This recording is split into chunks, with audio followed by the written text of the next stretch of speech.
I would like to welcome you, everyone. Good afternoon. Everyone? Good afternoon. You guys having a good time here at TechEd? Except for the walks.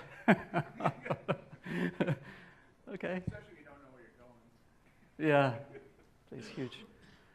All right, so this is going to be a top 10 reasons to upgrade to Microsoft SQL Server 2008 and R2. And my name is Teo Lachev. Just to introduce myself briefly, I'm a consultant, author, and mentor focusing on Microsoft Business Intelligence. I own a small business intelligence company located in Atlanta. I'm actually from Atlanta, which is kind of convenient. My company is called Prologica, and the company website is also a home of my blog and discussion forums. I've been privileged to be a Microsoft SQL MVP for the past 5 years. I'm also leading the local Atlanta Business Intelligence group. How many of you are from Atlanta? Raise your hands. 1, 2, okay, not that many, just you. Well, in case you don't know, we have an Atlanta BI group. Please feel free to stop by to our meetings. Our next one is actually on Monday. Let's see. So the agenda for this presentation is obviously to give you top reasons to upgrade to Reporting Services 2008 and R2. I'm going to show you lots of demos for every feature.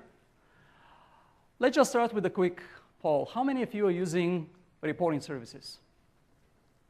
Very good, almost 100%. How many are still on 2000 or 2005? 3? Okay, we got maybe 20 people. 2008? R2? A few more. Denali? No, I'm just kidding.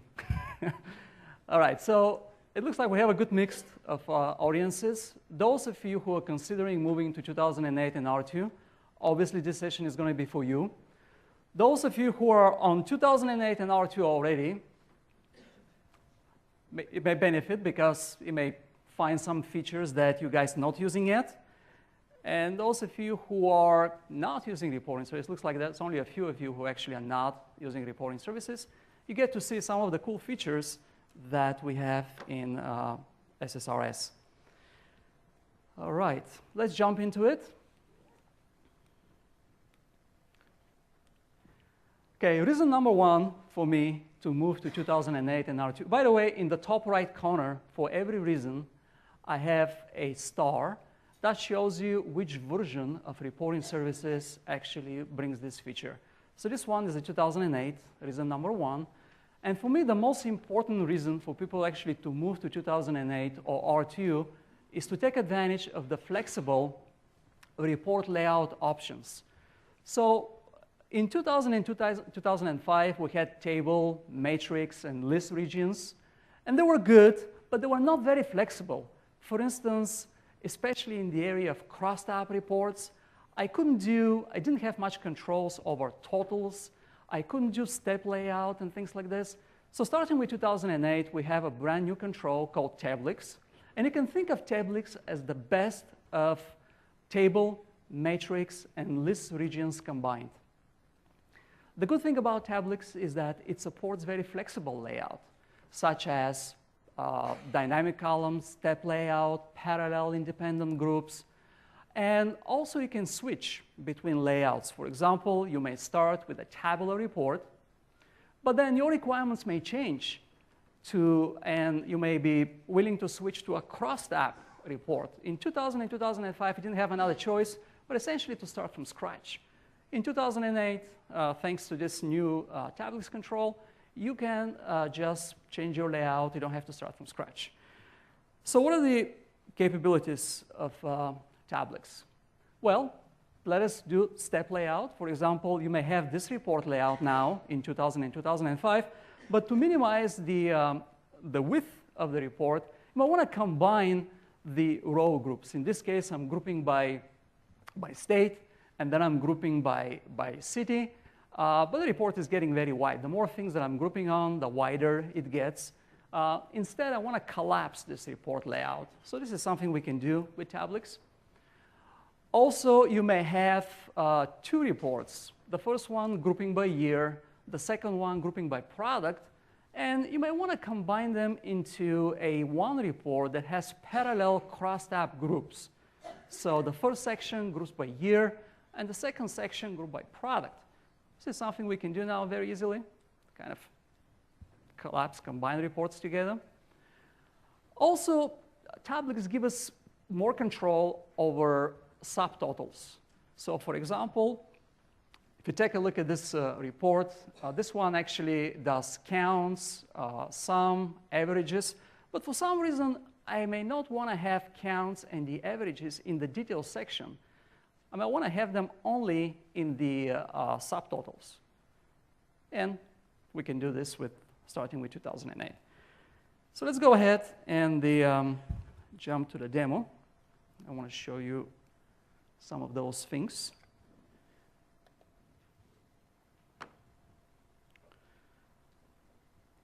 The report that I'm going to create to show you some of the tablets capabilities is going to look something like this. I won't have time to actually polish it and make it real nice, but it's going to look like this. So we have this report demonstrates step layout. We have on rows, we are grouping by product category, subcategory, and then we go all the way to the product level. But all these groups are actually in the same column. So trying to minimize the width of the report. On columns, we have grouping by year and a quarter, and then I have a parallel grouping by country. So that's actually what we're going to be doing. We're going to start from scratch, pretty much. I already have the data set for this report. So I'm going to create a tablix, the tablex structure that I talked about. But if I go to the toolbox, I see that I don't see anything that says tablix. I see table, matrix, and list. Well, behind the scenes, all of these components actually use the new tablix control. They just provide the starting point. So for example, if I choose a table layout, that's going to give me a tablix preconfigured in a tabular layout. So let's go ahead and let's assume that we want a tabular report first. And let's go ahead and bind this to the first column to product name, and the second column to maybe one of those numeric fields, such as reseller order quantity. At this point, if I go and preview my report, I'll see the detail rows in the data set. I can see a lot of products being repeated because obviously I have to group here. So what I'm going to do, I'm going to go to the details group, and I'm going to group on the product name, just to kind of group at the lowest level. So that's great. This is nothing fancy. But now I want to create row groups. So I want to group this report by a subcategory. So if I go and take the default path, which is just to drag the product subcategory and put it here to create a grouping, and if I go and preview this report, I'll see that, yeah, it groups, but also it created a new column. But my requirements are that I want to minimize the width of this report. So what I'm going to do, I'm going to press Control-Z to undo the changes. And instead of just dragging and dropping the product subcategory, I'm going to go to the row groups pane, and I'm going to say Add Group, Parent Group. And I want to group by subcategory. And I'm going to check this group header and group footer to create subtotals. Now, when I do this, I still kind of have a new column, but I don't need this column. I just need the cell in that column. So I'm going to copy it. I'm going to do Control-C. I'm going to paste it here, and I'm going to paste it one more time here. And now I can go ahead and delete this column. Not needed. Essentially, what I need is the group. As you can see in the row groups pane, I'm grouping by subcategory, but that column that was created by default, I just don't need. And I'm going to do the same thing for product category. I'm going to right-click on subcategory. I'm going to say Add Group, Parent Group, and group on category, Add Group Header, Group Footer, copy the cell, paste, paste, delete the column. To give me this effect of step layout, what I'm going to do, I'm going to play a little bit with the indentation. So I'm going to go to the product subcategory properties, and I'm going to say that I want to indent this 10 points. And I'm going to do the same thing for the footer at subcategory level. I'm going to indent it at 10 points. And finally, the most detailed level, which is the product name, I'm going to indent it 20 points. So at this point, if I go and preview my report, I'll see the effect of the step layout that I wanted to achieve. But let's say now my requirements change. In fact, let me go and delete this column here because I don't need it. Now, obviously, if I want to create subtotals, I have to put here expressions in the group footer, expressions such as sum. Here for this column, have resell order quantity, just to have the subtotals in the cells in the group footers, and maybe make this kind of bold, just for them to stand out. Okay. So now let's say my requirements change, and I started with a tabular layout, but I want to switch to a cross-tab layout. In the past, you had to start from scratch, but with 2008, you don't have to do this. You just right-click on the cell here and say add group, column group, parent group. What do I want to group on? Let's say I want to group on year. And now I have a column here that actually groups on year, kind of pivots the report. I have 2003 only because I have a parameter set for 2003. If that was a multi-level, multi-select parameter, I would have 2003, 2004, and so forth. I can nest groups. For example, let's say I want to drill down. I want to let the user drill down from year to the quarter level. To do this, I will just right-click on the cell on the calendar year and say add group, child group in this case. And let's go and group by calendar quarter. And if I preview, you will see now grouping by year, grouping by quarter. If I want to add another field, maybe I want to show another field to group on, not just the quantity, but something else, I can right-click on the cell, let's say here, and say insert column, inside group.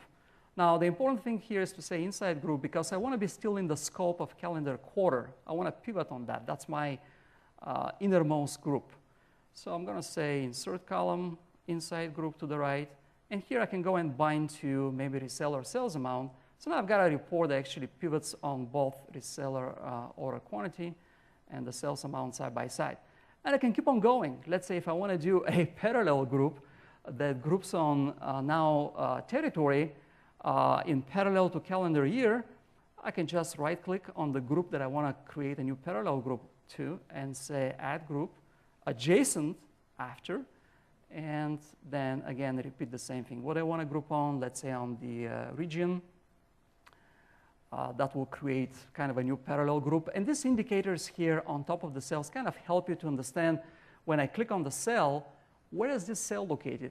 Within which group, which one is the innermost group that this cell's actually it's kind of a child of. So for the region, I can group on maybe internet sales amount. I can create subtotals by just saying add total after at any level. Maybe this one is on region, this one could be at the quarter level. So you get the idea. It's quite a bit of flexibility here that you can have with this starting with 2008. That help you to kind of achieve very flexible layouts.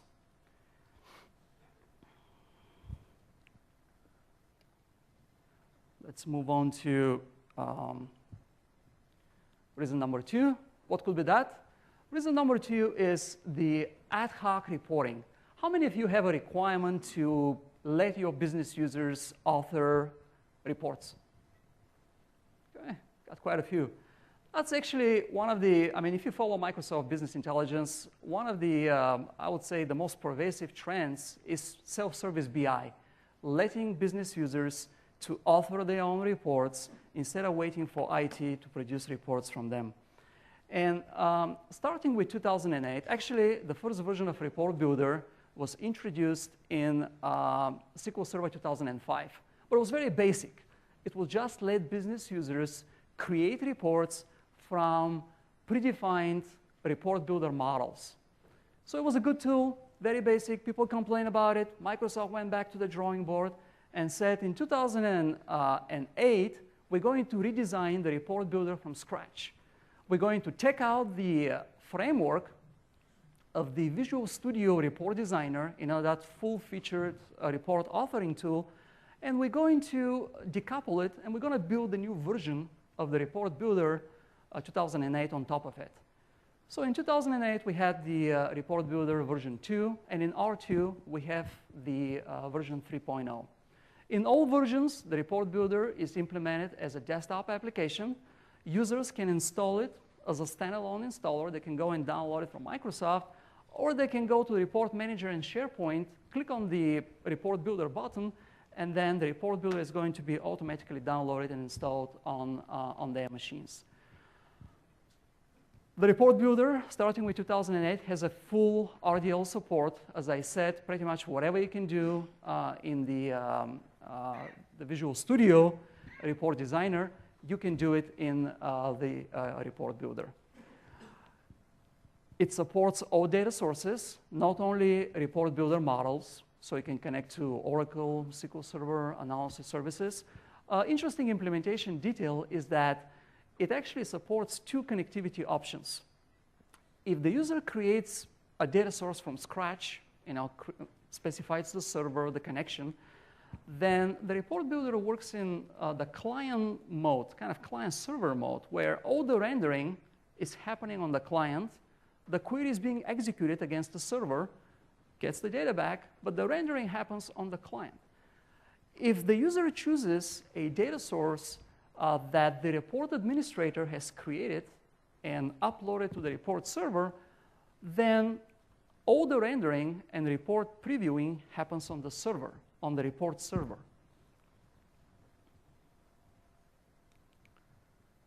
All right, let's go and take a look at some of those capabilities of Report Builder. So I'm going to launch this is Report Builder 3.0, which the latest version in R2. And what I'm going to do now, I'm going to assume that I'm a business user, and the DBA has set up a SQL view in the SQL Server database for me, and has given me rights to go and query that view and produce some reports from it.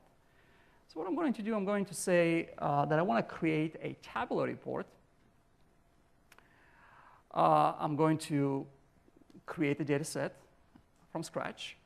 And let's say the administrator has set up a data source on the server already, which points to my database. So I'm going to go and select that data source, which points in this case to the AdventureWorks database. And because I'm connecting to SQL Server, now I'm going to have that query designer, kind of a graphical query designer, which shows me the database schema, including the tables, views, and things like this. So let's say here I have a view that shows some sales information, broken down by salesperson. Let's say this view is called V salesperson. So I'm going to go and check that view, which actually will select all the columns in that view. If I want to join this view to another view or to another table, I can unselect this auto detect relationships here, which are useful if you have referential integrity in the database. But if I don't, I can go ahead and actually join tables here, say how the view is joined to other tables. If I want to filter the data in this view, I can also set up a basic filters. For example, if I want to filter on state, I can go and say where the state is United States or something like this. In this case, I'm not going to do any filtering. So I'm going to delete this filter. I can run the query to make sure that I have some data coming from these views, that I have security rights and so forth. And then once this is done, from this point on, I'm just going to go in the next step, which kind of lets me lay out the report. So maybe I want to group by country on rows. And then I want to see the salesperson first name, last name, the year to date, sales quota. Then I go next. Here I can choose some predefined layouts. I'm just going to take the default, the same thing for the style. And here my report is done, so I can go ahead and click F5 to preview it. And I've got a fully functional report that groups on country, on salesperson. Now, as I mentioned, unlike the Report Builder 1.0, this tool actually gives you full control over the reporting capabilities. For example, let's say I want to highlight salespeople who have made more than maybe 2 million, something like this. Do I have 2 million? Yeah, this one made 3 million. So I can go here. I can go to the last name cell, go to the text box properties, go to the font, and then for the width of the font, I can plug in an expression that says if, let's say, what's the field sales year to date? If the sum sales year to date or sales quarter, whatever field I want to check, if it's more than 2 million, then make the font bold.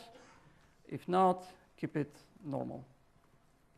So I can do things like this, and then when I render the report, this expression will, look.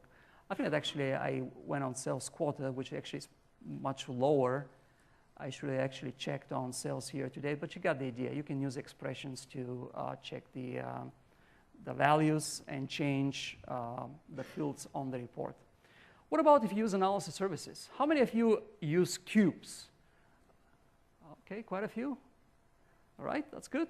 So let's now show you how we can use this tool to actually produce similar report, actually to create ad hoc reports from analysis services. So I'm going to create new report, and let's for this one, actually, I'm going to use chart report. We want to produce chart report from analysis services. Assuming the data source is already set up and deployed to the server, we will choose the data source which points to analysis services. Since I'm connecting to a cube, now the report builder switched to an MDX query designer, which lets end users create very basic reports by just dragging and dropping. So for instance, let's say I want to see the sales amount measure in the cube broken by product category, maybe, and what else? Date, calendar, year. Kind of very simple report. I'm going to click next, and here I can choose the chart type. I'm going to go by the default one, which is the column chart type. I can say, let's say the product category is going to go to chart categories, the year is going to go to series, and the sales amount is going to go to values. All right, what should the chart look like? Let's take this one. Let's make it a little bit bigger. You guys can see. And now let's go and click F5. And here is a report, chart report produced from analysis services. Okay.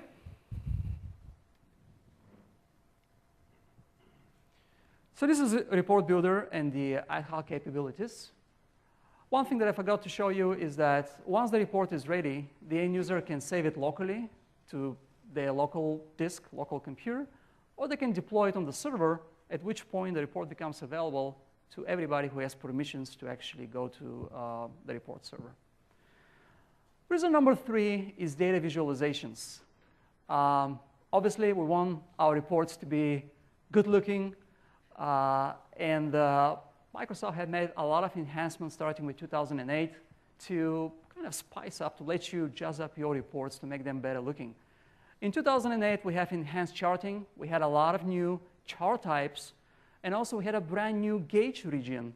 So if you take a look at this image kind of on the right that shows the 3D chart and the gauge, this is something you can do starting with 2000. So you can actually implement a performance dashboards, simple performance dashboards, just by creating reports. In R2, we had additional data visualization capabilities. We had spark lines. Does anybody know what spark line is? Anybody? Oh, spark line is kind of a simple inline graphics that help you visualize data on the report. So if you take a look at the image below, here I have sport teams in the first column, and then the next column is a spark line that shows me the wins, and so it's kind of a win-loss spark line. Help me visualize the performance of that team in time. Then we have also indicators. That's what the third column shows. Indicators are essentially predefined images that comes with reporting services that let you visualize things like key performance indicators. And data bars, very similar to Excel data bars that let you kind of visualize trends, cell values. So all of these capabilities let you create very compelling reports. Interestingly, I had a customer recently, and she asked me, what third-party tool, they were using reporting services. They were on the reporting services 2008. And she asked me, what third-party tool would I recommend to get, what was the right word? To get oomphy reports, oomphy. So I showed them a slide like this and asked, is this oomphy enough? Oh, she said, that's very oomphy. Which tool can I use to create these oomphy reports?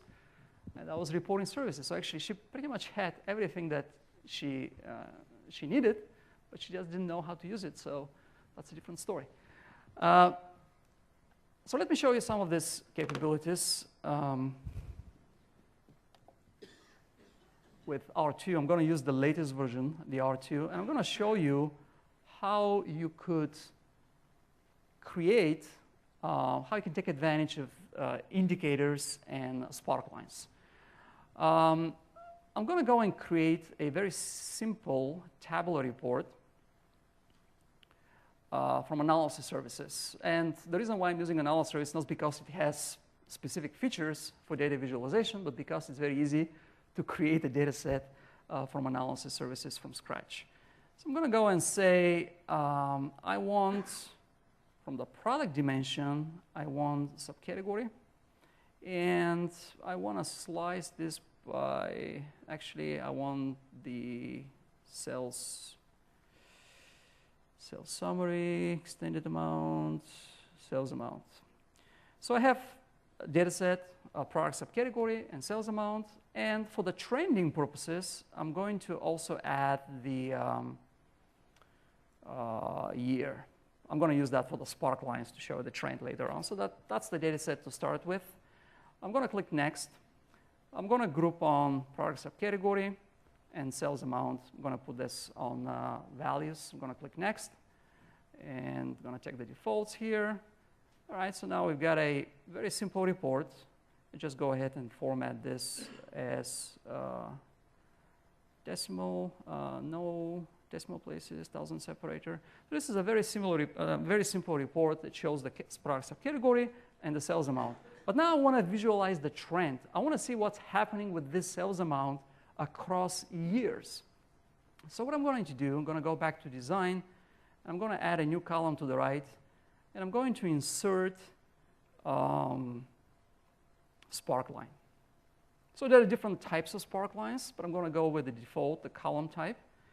And when I click on it, I can actually configure it. So I'm going to say that I want this to group on year, because the year is going to show me the trend. And for the values, I'm going to use the sales amount. So now if I go and preview this report, as you can see, the kind of the column, the spark line is kind of working, but it's kind of difficult to understand because the values are not aligned. So what I'm going to do, I'm going to take advantage of one new R2 features. So this region is called Tablix. So I'm going to go and say that for the calendar year group, I want to align these groups across the entire region, which is Tablix 1. That's the name of the region. When I do this, now it's a little bit easier to understand. Now I can see that probably I have data for 4 years. If you take a look at this, for instance, caps product, I can see 4 bars. So those categories that don't have bars for this year, that means they probably don't have any sales.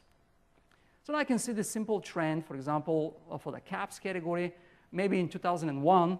Obviously, I don't see the beginning year. It's going to be very easy to go to the column header and kind of do the range of 2001, maybe 2004. But for the first year, I have a little sales. Then 2002, I have a little bit more sales. 2004, the most sales. So I can see a little bit of trend. This is what spark lines let you do. Now, what about the indicators?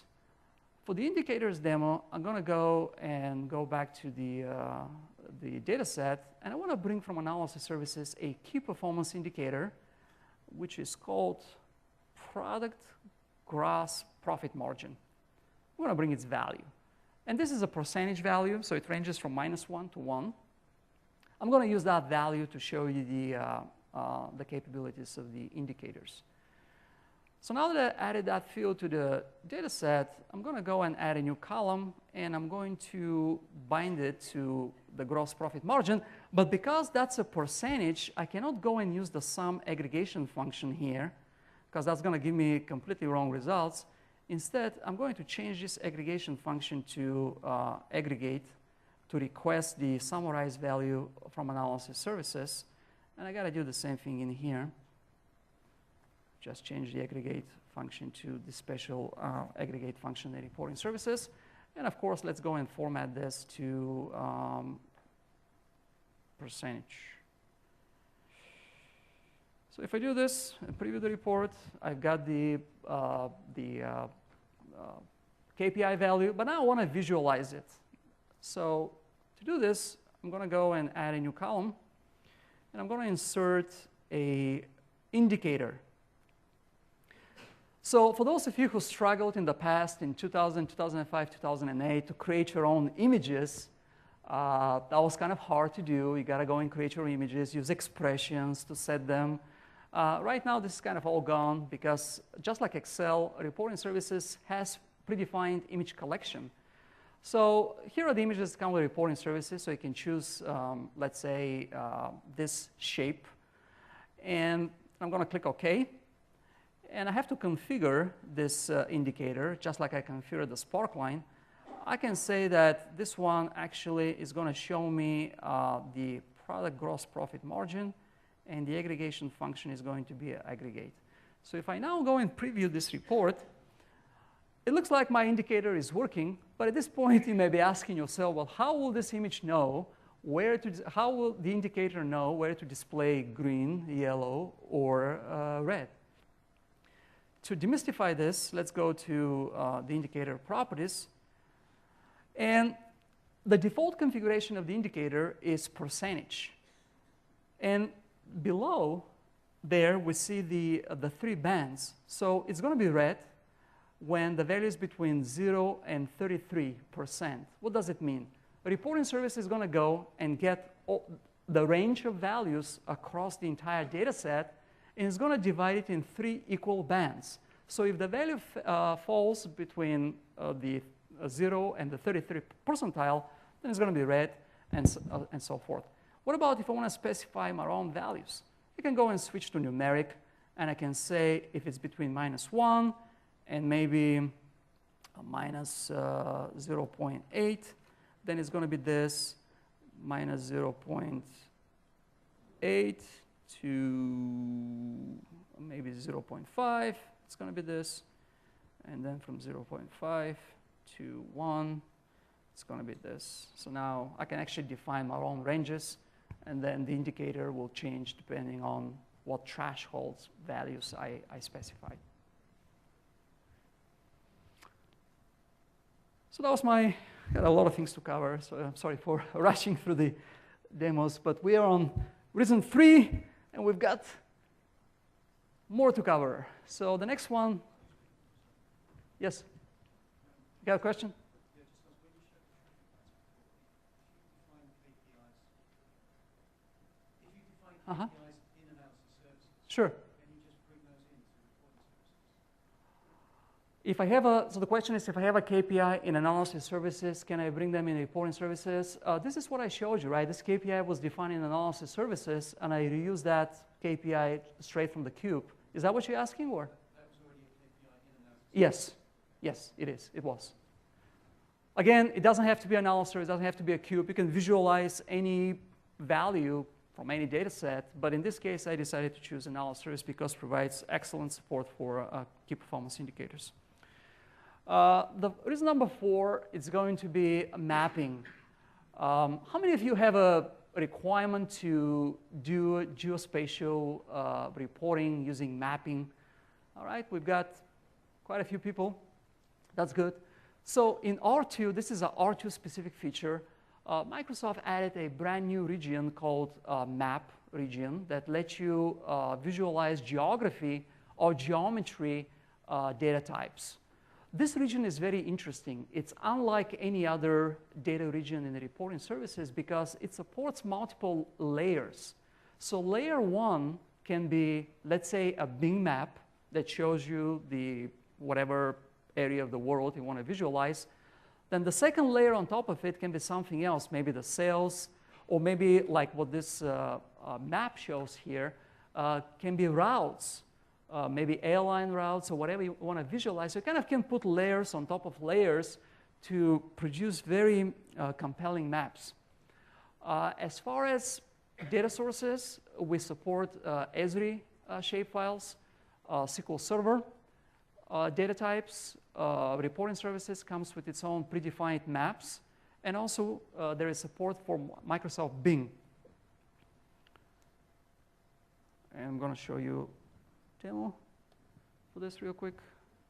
So I'm back to Report Builder. Now I'm a user who wants to create a map report to visualize maybe some sales data. So what I'm going to do, I'm going to click New, and I'm going to say, I'm going to click on the Map Wizard. And here are the options that I talked about. You can choose a map gallery, an Esri shapefile, a SQL Server spatial query. I'm going to go for SQL Server. In this case, my data is stored in a SQL Server database. So I'm going to actually use this, the third option. And I'm going to connect to the AdventureWorks database.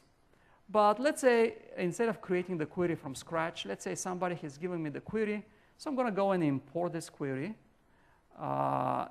And this query, if I go and execute it, it returns customers in Georgia.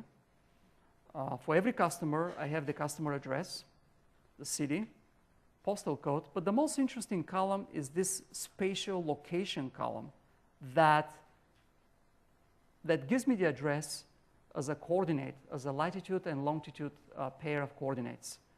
Now, the question will be, well, if I don't have, how did you get to this data type, to this special data type? Well, in my case, it was easy. It was already in the AdventureWorks database. But there are also services, Bing, for instance, or MapQuest, or Google. They have services that let you get an address and convert it to latitude and longitude coordinate. And you can save that in your database. Once you have that column, visualizing the things on the report is very easy. For example, as you can see on the second step, I have a bunch of dots. So the report builder was capable to kind of understand this coordinate. And in fact, it defaults to that field that gives me the latitude and longitude. But I can also add a Bing Maps layer to see how these customers actually appear on the map.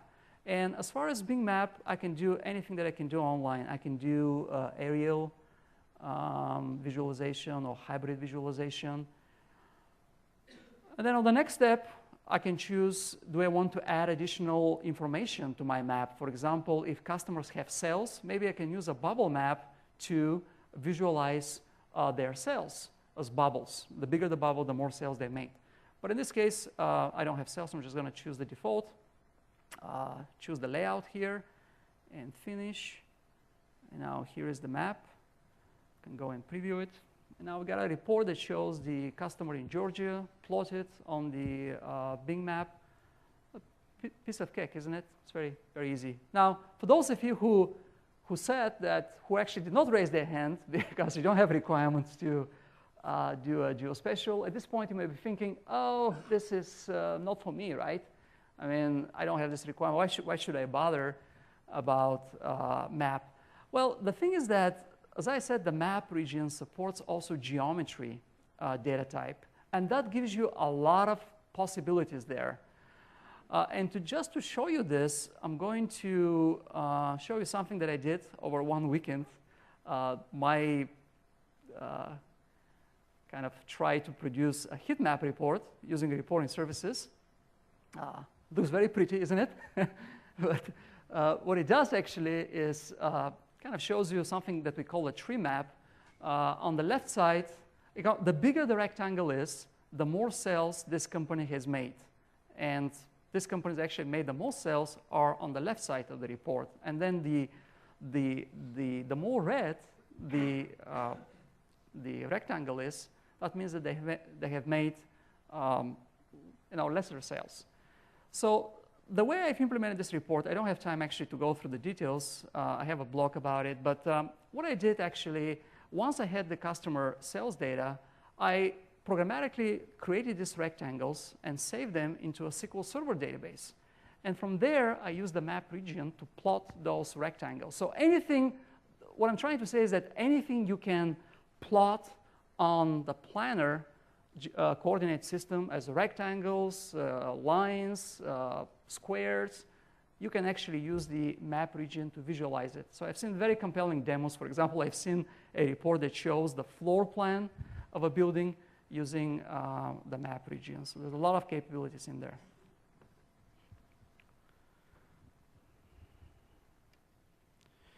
So that was maps. Reason number 5 is something that we call report parts, and that's R2 specific features. Report parts let your users collaborate. So for example, I can be a professional, let's say, report developer, and I have created some cool report. But I may want to make certain parts of that report available to other users to reuse instead of them having to recreate those things from scratch. These report parts can be anything I want to share from my report. Can be the report header, can be a cool chart that I have developed, can be multiple charts, multiple regions. It's up to me to decide which parts of my reports I want to publish to the report server. And then when another user goes and creates a report, they don't have to, they can reuse these parts as they exist on the report server. And probably the best way to understand this is to show you a demo. Just gonna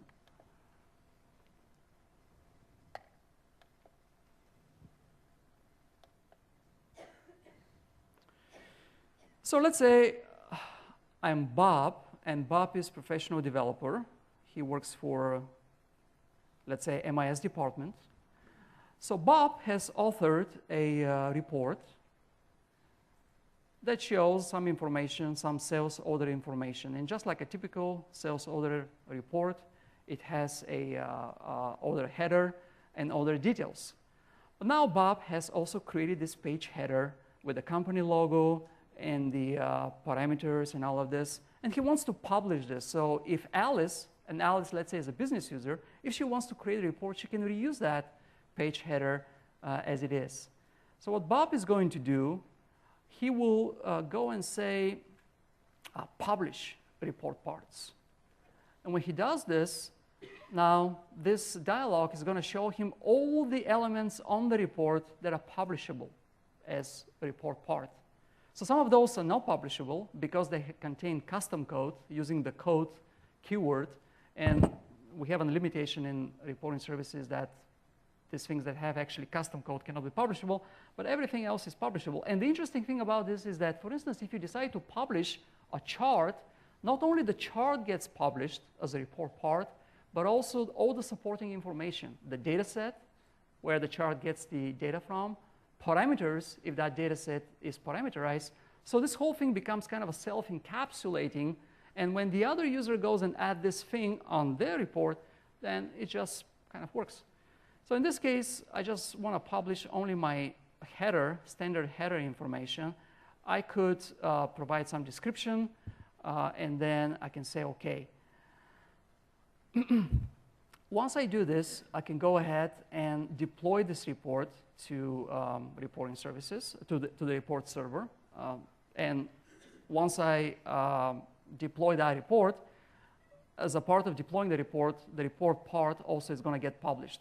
And if you wonder where actually it gets published, if you can go to the project properties, and there is a special property for, it's called target report part folder. So the report parts are going to be published in this report parts folder. So if I go to the report manager, if I go to report parts folder, This is where my report parts are going to be stored, and this is where my standard header is. So now Alice goes to the report builder, and she creates a new report, perhaps a blank report from scratch, and she goes and adds the page header band. But now she knows, so somebody told her that there is already a company standard page header. So she can go and say insert report parts, and then she can search for that report part. And here is the part. It's called standard header. She can see who published that part, what's the description of it, and if she likes it, she can go ahead and add that part to the report. And not only she can add it, but at that point, this part becomes editable, so she can actually start making changes to it, to this part. Now, what happens if Bob decides to make changes to the original report part? Well, let's say he says that this is my new header, changes something on that header, then it goes back to publish report parts and republishes that report part.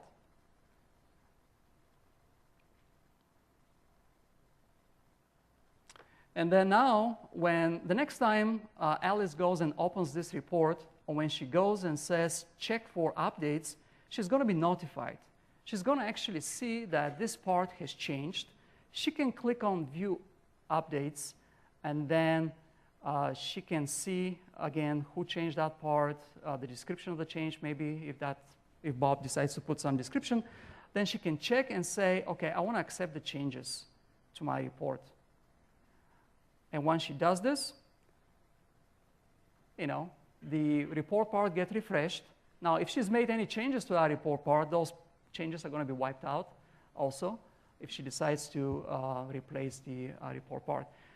Reporting Service Credit does not have any capabilities to push changes. It kind of takes the democratic approach where users decide to accept changes or not accept changes. There is nothing that actually you can configure in the reporting services to push updates automatically to all reports that actually use those report parts. That was my report parts demo. This is number 5. And now we are in number 6, which is data enhancements. So a lot of enhancements have been made also in the data area. We've got something called shared data sets. We can expose reports as a data feeds. We have also new data providers. So if you're using a SharePoint, SQL Azure, or Parallel Data Warehouse, we have providers for that. And we have a nice little enhancement also called lookup functions, which I wouldn't have time much to cover in this session. But if you come to my Thursday session, which is going to be an interactive session, I'm going to talk a little bit more about these lookup functions. Let me show you a little bit of these enhancements. I'm going to start with the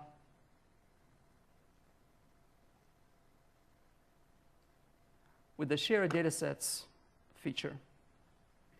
So just like its name says, a shared dataset is a dataset whose definition can be made shared across reports. Why would I want to share a dataset? Well, reason number one, if I want to reuse the query of that dataset. So if I change that query, all reports that actually link to that dataset automatically going to pick up the changes. So let's say I have a cool report here, this report, and one of the datasets here, maybe it's used for parameters over and over and over. So every report that has similar parameters needs that dataset.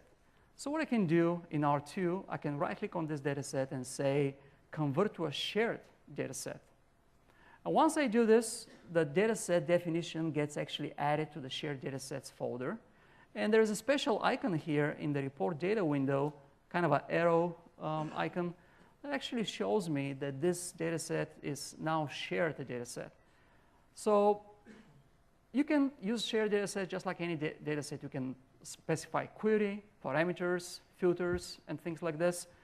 And once you're done with this shared dataset, you can go and deploy to the server.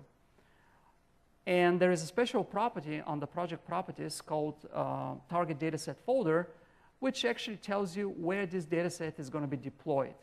So if I now go and deploy that dataset, actually I already done this, And if I go to the report manager or SharePoint, if I use SharePoint integration mode, obviously all these features are available in SharePoint, I see my data set here.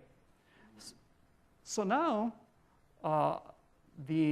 another user could go and say, add data set, and there is an option in the data set properties that let me choose a shared data set. And they can go and browse to the data set folder and say, okay, I want to reuse that data set here. Click OK, and now my data set gets added. Its definition gets added. They cannot change the query of the data set because that query essentially is part now of the shared data set, but they can change parameters or whatever they're passing to that data set if the data set takes parameters.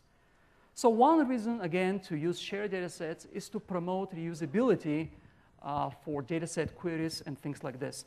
Another good reason could be performance. So let's say you have a data set that executes a stall procedure, and this stall procedure takes very long time to execute. So what I can do, I can go to the report manager where my shared data set is deployed, and I can go and click Manage, and I have here something called caching.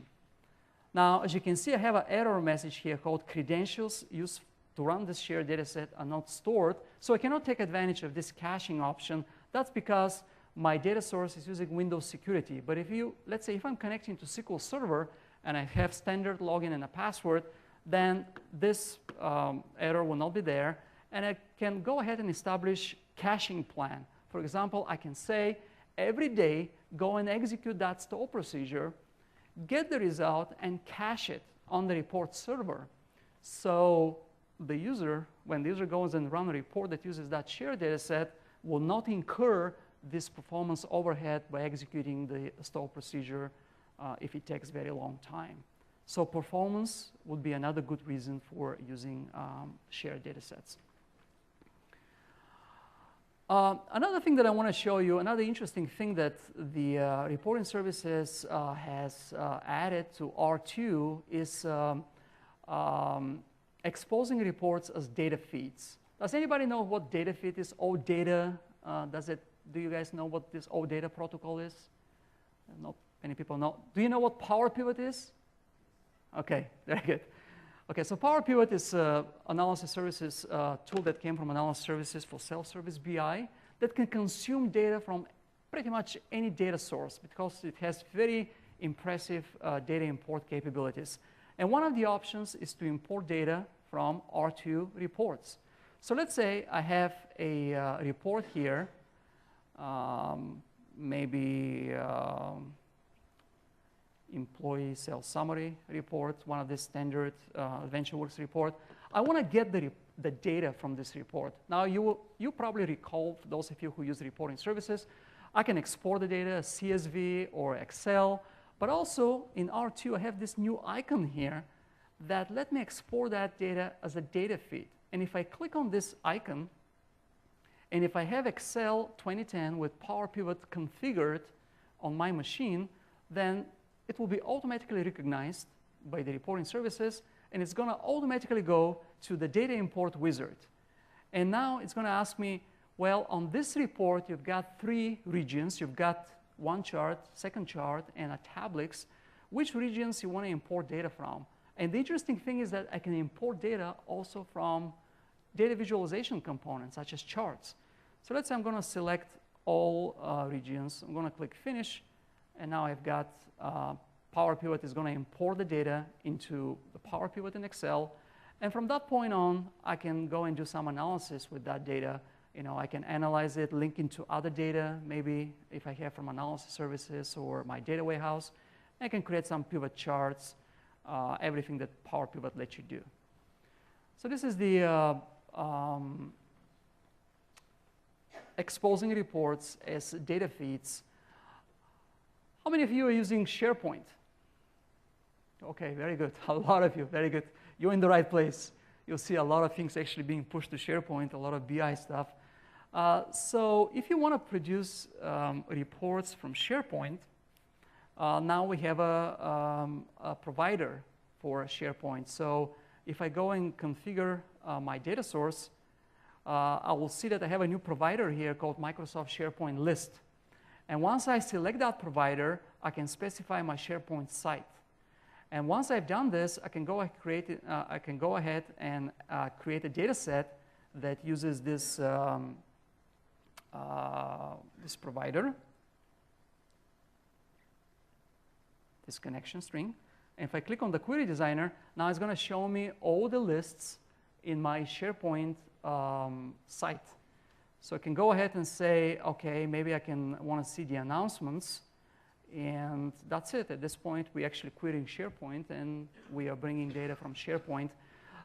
At this point, there is no capabilities to join lists. The provider doesn't support that. So pretty much it's kind of one list at a time option at this point.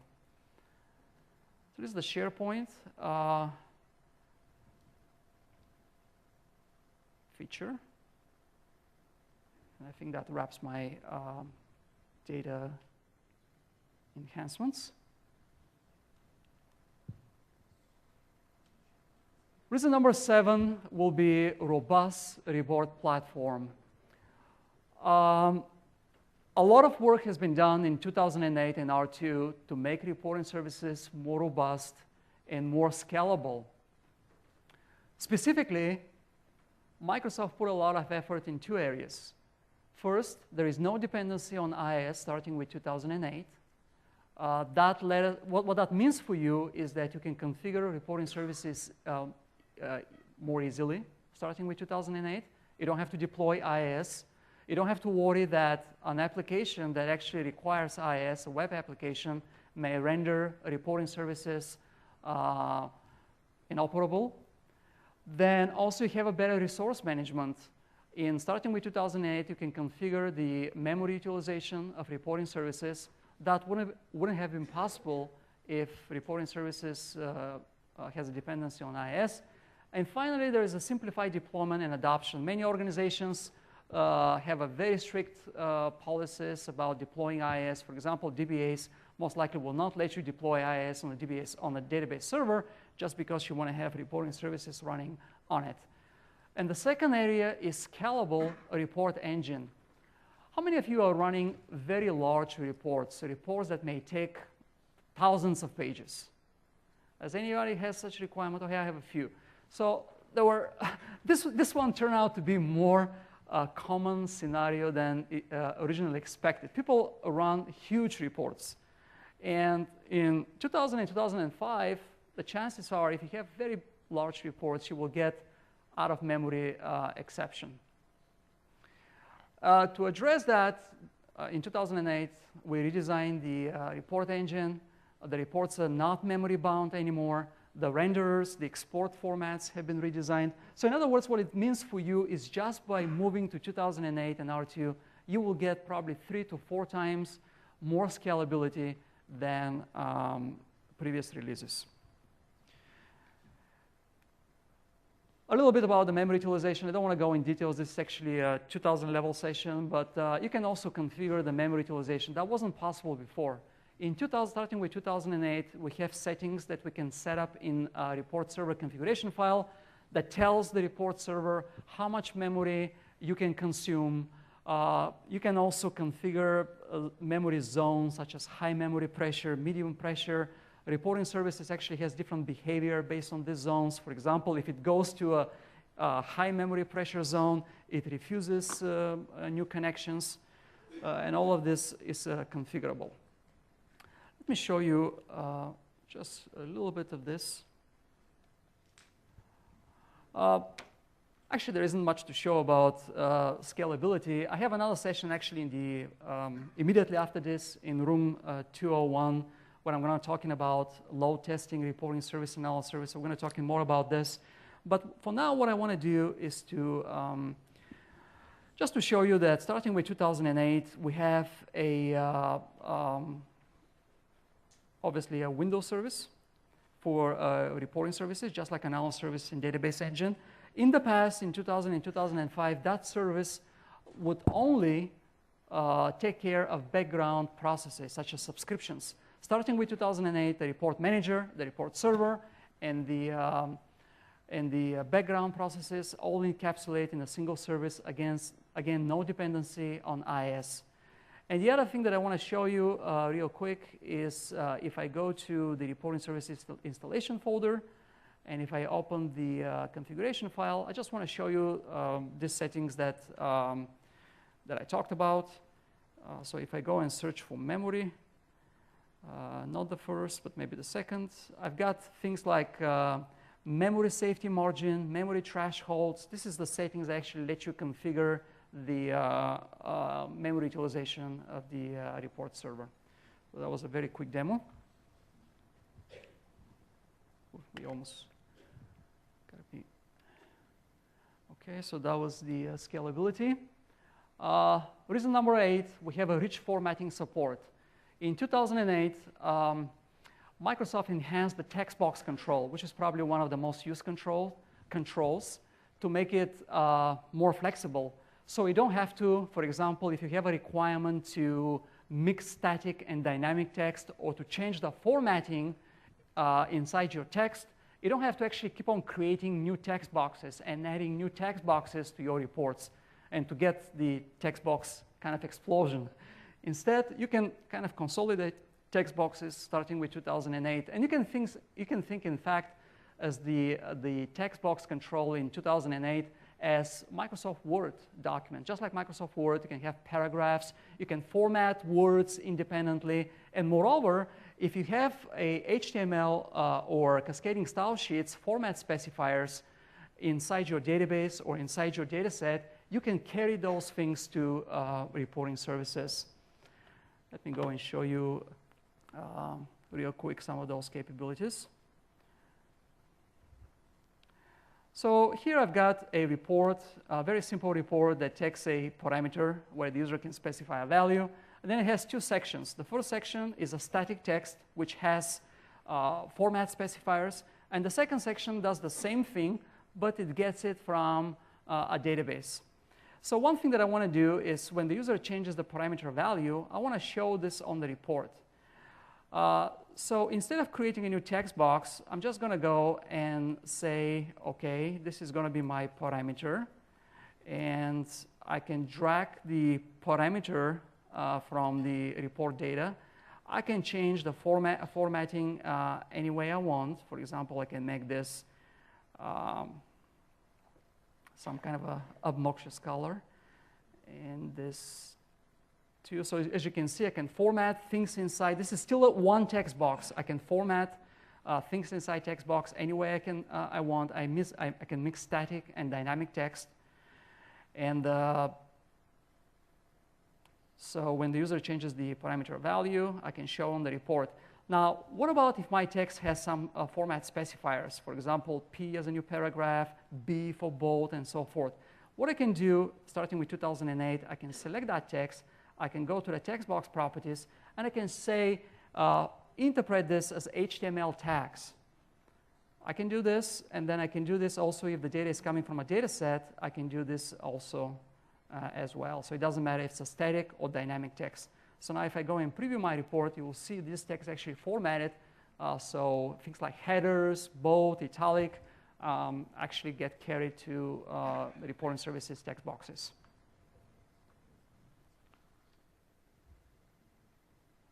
So this is reason number 8. Reason number 9 is enhanced experience. Some work was done in R2 to make the report manager and report viewer more user-friendly. In the report manager area, we now have a SharePoint look and feel. And in the report viewer, which is the control that we use to kind of render reports in SharePoint or in native mode or in custom web applications, now it's Ajax-based. Let me go and show you these capabilities. So you already seen the new report manager in R2. It looks completely different than 2008. We've got a drop-down here, context drop-down. So for instance, if I go to my report, I don't have to go and run the report to go to the properties anymore. Instead, I'm just going to expand that context menu. I can go to the management properties. If the report has interactive features and the user goes and views the report, now this viewer here is Ajax-based. So no more page refreshes, visible page refreshes, no more entire page refreshes, when you change parameters, the experience is much more fluid, and the page stays in place when the user drills down or changes the parameters and things like this. So hopefully your users, actually end users, will appreciate these features.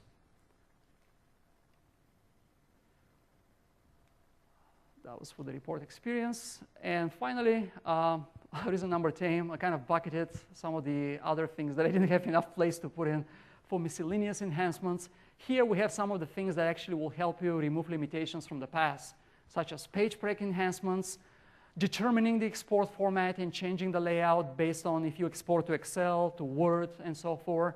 We have also Excel tab naming, finally. A lot of people were asking for this since the 2000 release.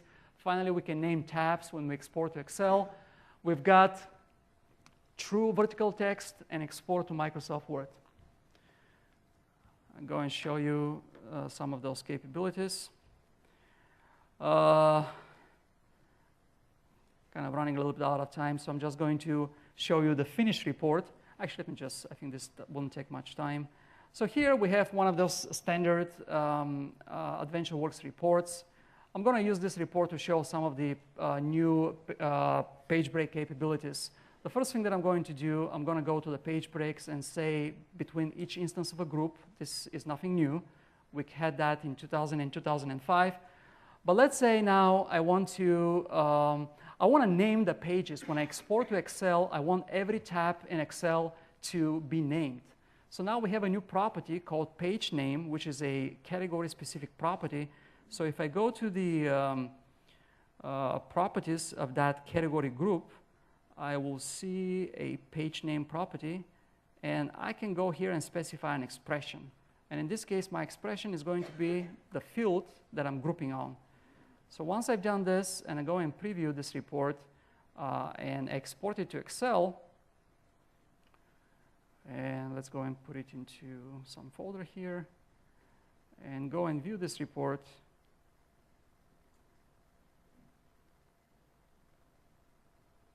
I should see that each tab in the spreadsheet is named to be based on the category, the group category. Another thing that I have is the ability to do a vertical text. So for example, if I go back to this report, accessories takes a lot of space. So let's go and make this vertical.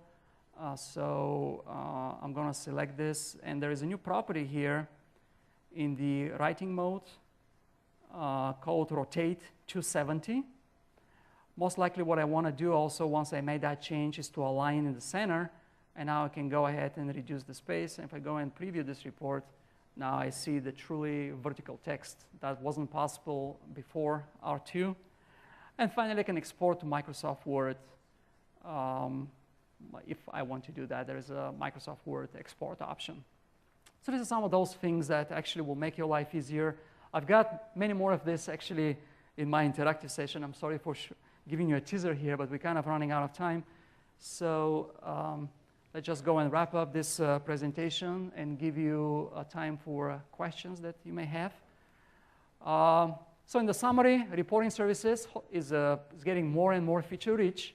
My appeal to you is to go and evaluate reporting services R2 if you're planning to upgrade. The easiest way to do that is to download and install the Report Builder 3.0, which is available on the Microsoft download site. Please also help us improve reporting services. Go to connect.microsoft.com, log your suggestions. Microsoft monitors your votes, and features that takes the most votes, actually they kind of bubble up in the roadmap. So that's very important for you guys to vote for existing suggestions or just to related content. As I said, immediately after this session, in half an hour, I'm going to have another session in the adjacent room, C201, for scaling your business intelligence solutions. Next, tomorrow, we have exciting sessions about reporting services, what's coming up in Crescent, and so forth. I also have interactive session, DBI 378 on Thursday for reporting services tips and tricks. You can find me if you want to discuss business intelligence, if you have business intelligence question. I'm going to be available after my second session at the Business Intelligence Training and Learning Center. starting at 6 o'clock. As you know, there is a reception event going on at 6 o'clock, and you will find me there from 6 maybe till 9 o'clock. So you can please feel free to stop by and talk about BI or beyond. And I think that's it. I would like to open for the remaining 5 minutes or so this session for any questions you might have. Please step up to the microphones so we can record those questions. Thank you so much.